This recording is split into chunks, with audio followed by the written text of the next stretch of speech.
మాట్లాడుకుందాం మన మూవీస్ గురించి. So I'm so excited. నేను ఇప్పుడు శివం బజే అనే మూవీలో ఒక మంచి క్యారెక్టర్ చేశాను and it's one of key role. అది నేను అర్బాజ్ ఖాన్ గారితో చేశాను. నా కాంబినేషన్ మొత్తం ఆయనతోనే వచ్చింది అండ్ దాంట్లో అశ్విన్ గారు హీరో.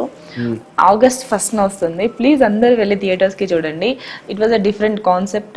చాలా చాలా చాలా చాలా అంటే లైక్ అందరు ఎక్స్పెక్ట్ చేయని ట్విస్ట్లు ఉంటాయి, thriller kind of.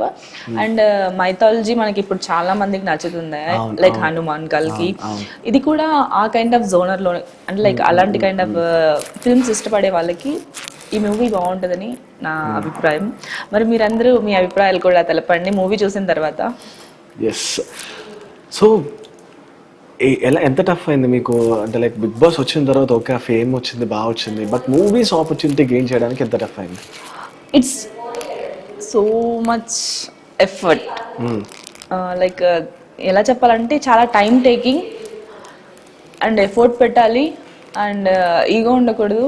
Because after big boss ఒక ఫేమ్ వచ్చింది, ఇది వచ్చింది అంటారు కదా, అది వచ్చిన తర్వాత కూడా లైక్ నేను ప్రతి మూవీ ఆఫీస్కి వెళ్ళి నేను ఎవరో తెలియనట్టుగా నార్మల్ పర్సన్గా వెళ్ళి ఆడిషన్ ఇచ్చి సెలెక్ట్ అయిన మూవీస్ నేను ఇప్పుడు చేస్తున్నవి.